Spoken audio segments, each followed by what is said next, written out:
Assalamualaikum warahmatullahi wabarakatuh. Halo pemirsa, selamat datang di program Ngobrol Bareng. Tentunya hari ini bersama saya, Muhammad Andriansa, dan tentunya akan menemani pemirsa di rumah. Dan kita tentunya akan berdiskusi, ngobrol-ngobrol asik hari ini tentunya bersama BPJS Kesehatan Cabang Cikarang. Dan tentunya hari ini juga saya tidak sendiri pemirsa. Tentunya akan ditemani 3 narasumber yang hadir pada kesempatan hari ini. Selamat datang Mas, Dok, dan Kakak hari ini. Ya, Kabar sehat semua hari ini ya? Alhamdulillah sehat. Alhamdulillah sehat. Hari ini juga ada dari perwakilan BPJS Kesehatan Cabang Cikarang. Betul. Terus juga hari ini juga ada dari Rumah Sakit DKH Cikarang Barat. Pak, hari ini kita bakal ngobrol banyak tentunya ya. Siap.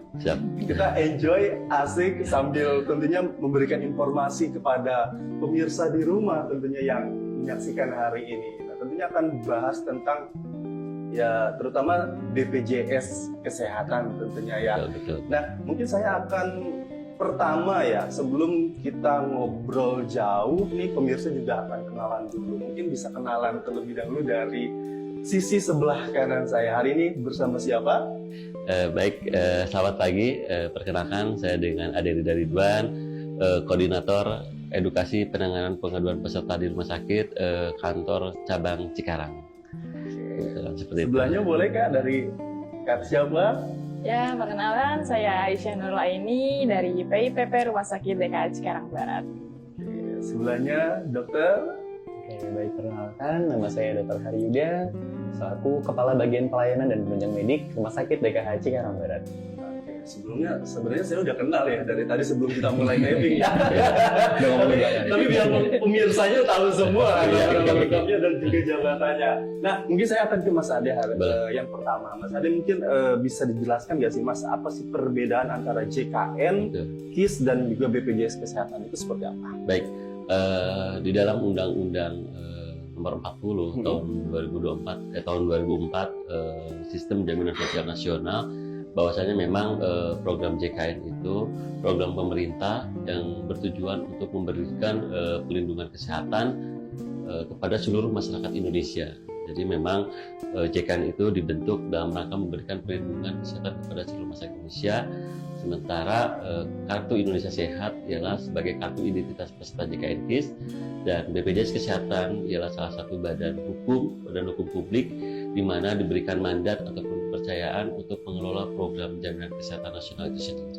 Oke, itu salah satu penjelasannya. Mungkin bisa dijelaskan juga nih siapa saja yang wajib terdaftar sebagai peserta program JKN ini. Baik, untuk peserta program JKN sendiri ialah seluruh masyarakat, seluruh warga negara Indonesia wajib berhak ataupun wajib mengikuti ataupun menjadi peserta JKN, termasuk warga negara asing paling kurang 6 bulan, minimal 6 bulan sudah berada di Indonesia, serta didaftarkan dan membayarkan iurannya sudah berhak menjadi peserta JKN. Saya menarik, warga asing juga harus ada ya, harus. Betul, dia kurang dari selama tempatnya ataupun kurang dari 6 bulan tinggal di Indonesia, paling kurang 6 bulan ya di Indonesia, itu sudah bisa mendaftarkan sebagai peserta JKN KIS dan didaftarkan sampai dia membayarkan iurannya.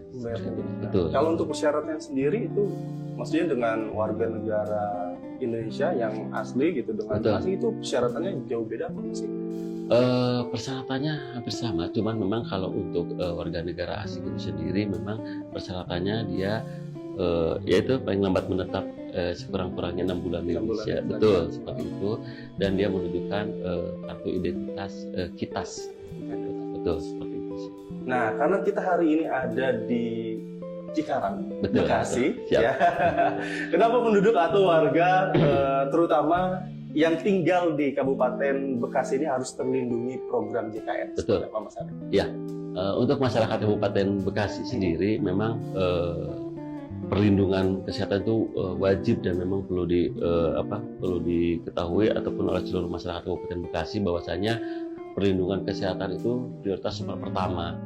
untuk meningkatkan derajat hidup masyarakat Kabupaten Bekasi, karena perlindungan kesehatan itu sendiri mengandung asas persamaan, mempunyai aksesibilitas pelayanan di kabupaten sendiri, pelayanan kesehatannya, serta warga Kabupaten Bekasi sendiri menjadi salah satu kantong badan usaha terbesar di Indonesia, sehingga paling banyak sektor segmen peserta JKN ialah pekerja penerima upah.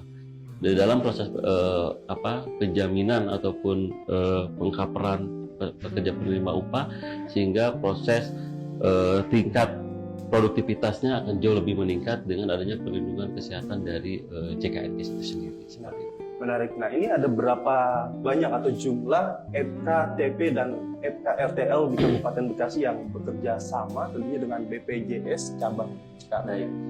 Sampai dengan bulan Juni ini untuk FKTP ataupun fasilitas kesehatan tingkat pertama, baik klinik, dokter keluarga ataupun puskesmas yang sudah bekerja sama dengan kami, sampai dengan Juni 2025 sebanyak 201 FKTP. Sementara untuk fasilitas kesehatan tingkat lanjut ataupun rumah sakit itu ada 46 rumah sakit yang sudah bekerja sama dengan BPJS Kesehatan cabang Cikarang.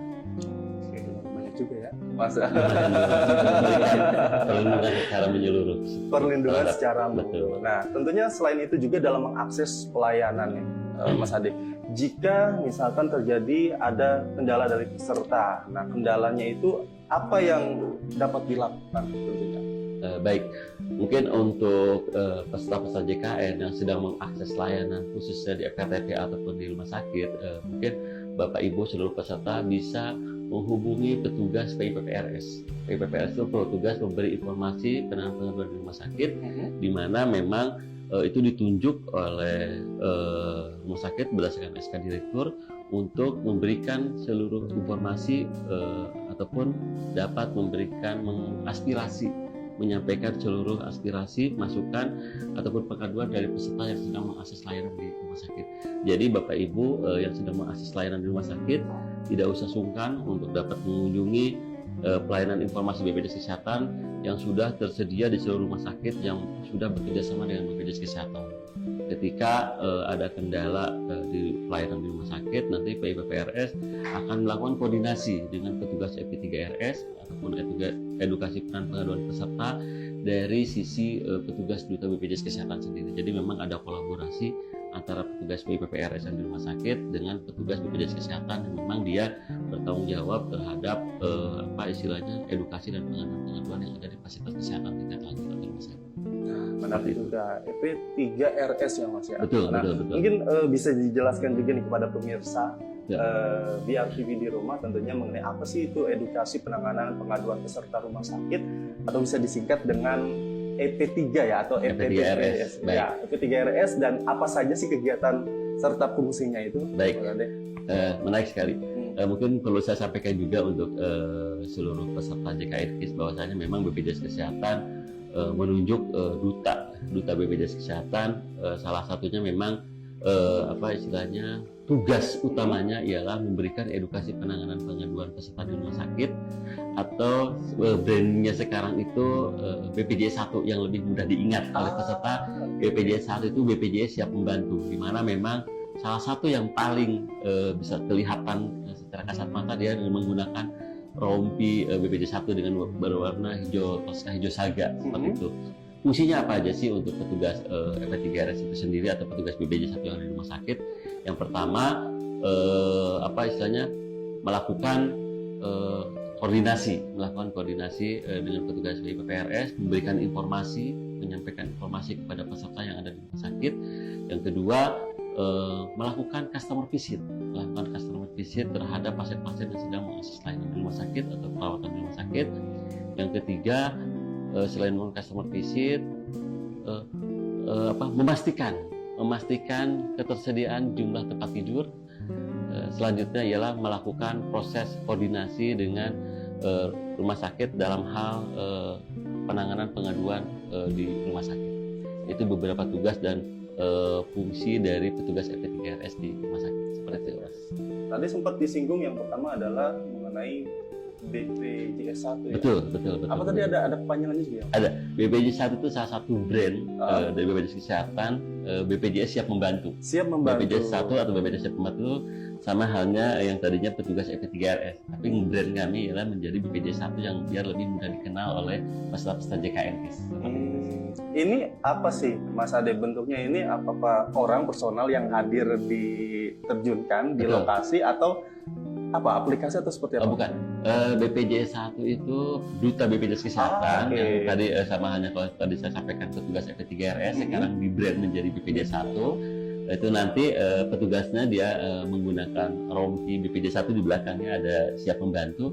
Nah itu nanti Bapak Ibu bila mana ada kendala pelayanan di rumah sakit, Bapak Ibu bisa mengunjungi pelayanan informasi BPJS atau BPJS 1. Memang BPJS 1 itu sendiri ada yang mobile, ada yang memang onsite di rumah sakit itu sendiri. Yang onsite biasanya petugas BPJS 1 untuk rumah sakit tipe B ataupun rumah sakit yang memang dari sisi kasusnya itu di atas 20.000.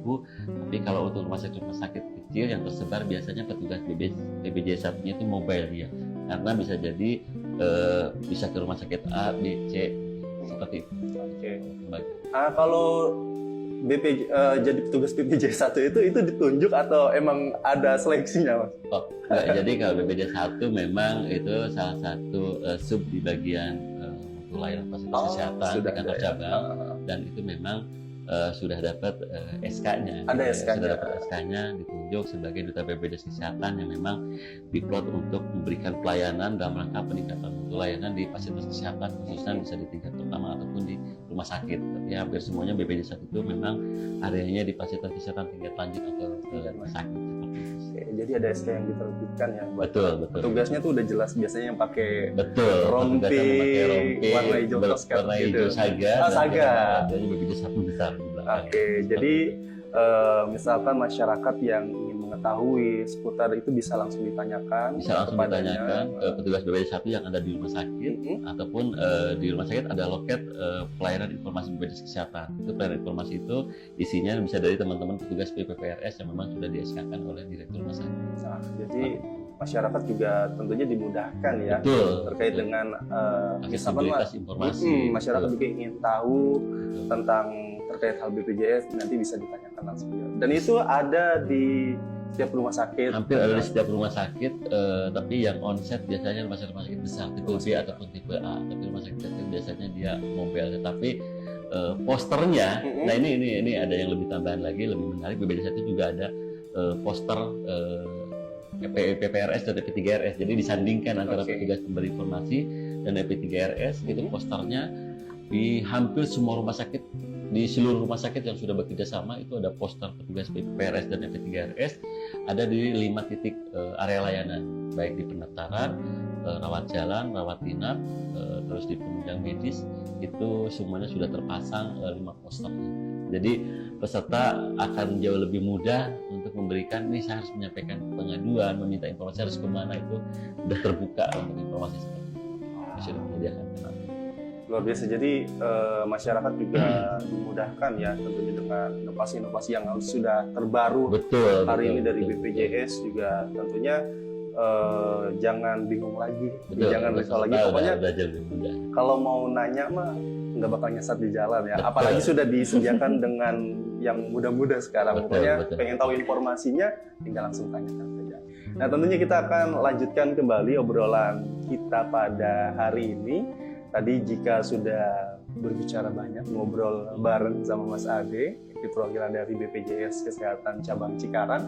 Nah, tak lengkap juga hari ini ada di sebelah kita, ada Kaisha dan juga Dr. Harida.